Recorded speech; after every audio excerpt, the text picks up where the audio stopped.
So this is Wawel Castle behind me in Krakow. This afternoon 1.5 million people are expected to come to Krakow to attend the funeral of President Lech Kaczynski, who was killed in an air crash in a plane in Smolensk, Russia last Saturday. President Obama has cancelled the trip allegedly because of a cloud of volcanic ash. You can see above Krakow the skies are completely clear. Prince Charles, Angela Merkel, the Chancellor of Germany, Nicolas Sarkozy and Berlusconi of Italy have also cancelled their appearance at this funeral today at very short notice. It's quite remarkable because Berlin is only about 400 kilometers away, so theoretically Chancellor Angela Merkel could have just driven here in a couple of hours. So there are growing questions about the nature of the plane crash which killed not just President Lech Kaczynski but 100 members of the Polish military and civilian elite.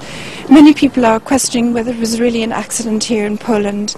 They believe they will never get to the bottom of the investigation completely because the forensic evidence has been gathered by the Russian investigators, and most of it has gone to Moscow together with the bodies of the people who are alleged to have died in this accident.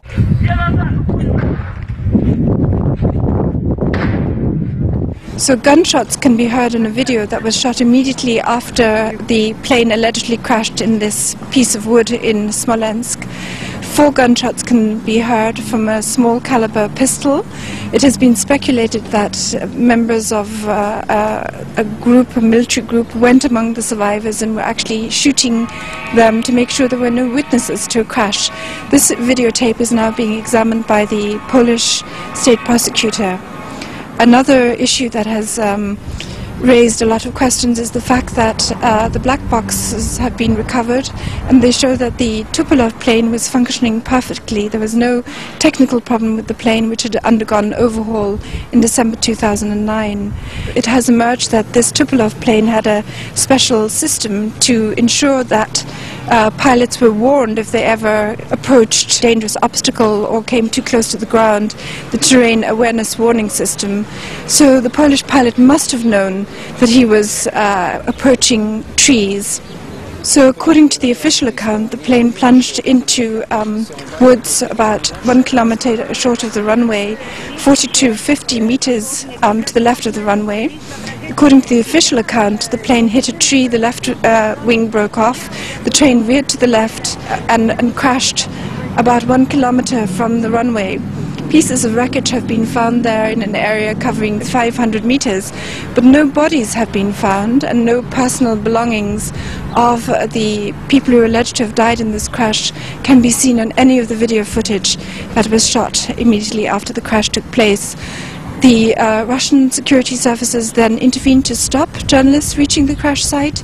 They confiscated photos and video footage. A Russian journalist has reported that the radar equipment that was at Smolensk airport was dismantled after the visit of Prime Minister Donald Tusk and Vladimir Putin on April the 8th. Shortly before the plane carrying Lech Kaczynski and the Polish elite touched down in Smolensk. In addition, witnesses have reported seeing military officials changing the lamps lighting up the runway shortly after the accident. This has fueled speculation that the lamps were so placed as to mislead the pilot as to the real location of the runway and to lure him into the woods. The media initially blamed President Lech Kaczynski, claiming that he interfered with the pilot and caused him to crash the plane. However, voice recordings recovered from the cockpit show that nobody interfered with the pilot and caused the crash by pressuring the pilot to land. So in addition, the media has claimed that the pilot of the Polish plane couldn't speak adequate Russian, basing this on the statements of the Russian air traffic controller. But colleagues of the Polish pilot say he was fluent in Russian. Polski samolot rozbił się w czasie 4.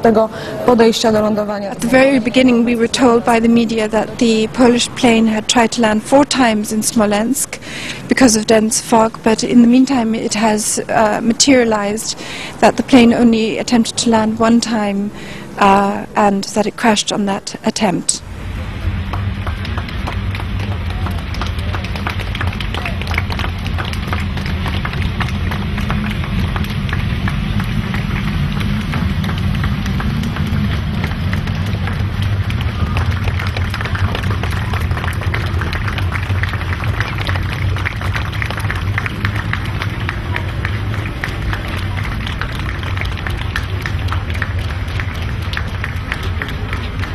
So when we take all these facts together, a likely scenario is that the pilot approaching Smolensk airport was given false information about the real location of the runway and lured into landing in the woods close by.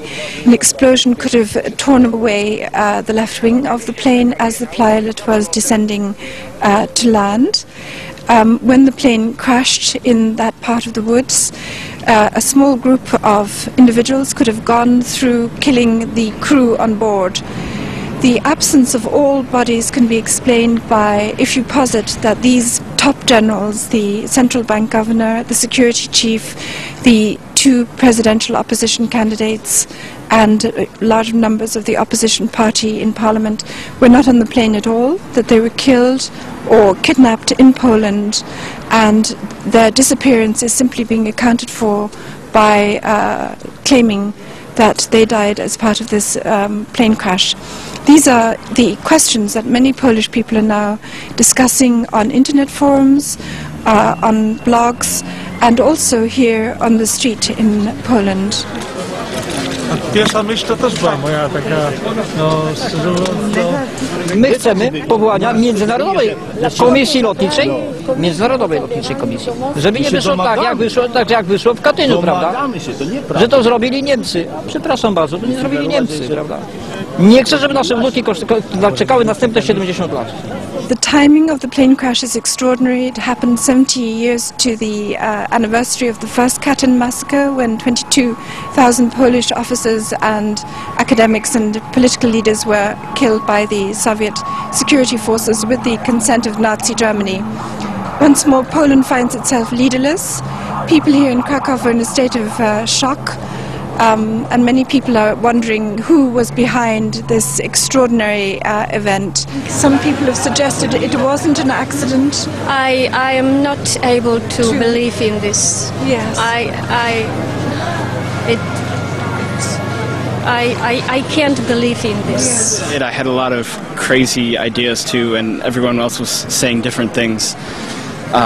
Because there was no official response, and there still isn't really any official evidence on what went on. So there were a lot of different things I was hearing. Bear in mind that Poland is the only country in Europe to have refused the swine flu vaccine due to the courageous action of the Polish Health Minister Ewa Kopacz, and Poland was the only country which had a central bank governor that postponed or was unwilling to allow the zloty currency to strengthen in respect to the euro exchange rate. A weaker zloty benefited the economy by boosting exports, employment and tax revenues to the country. The National Bank governor had indicated that he wasn't prepared to take loans from the IMF. Poland is the only country that is not in recession in Europe. It actually is growing at 2.7% this year, I think, and 1.7% last year. Its debt is relatively low compared to other countries, and after the death of this central bank governor in the crash, you can expect to see Poland absorbed into the Eurozone and increasing the size of its public debt very soon.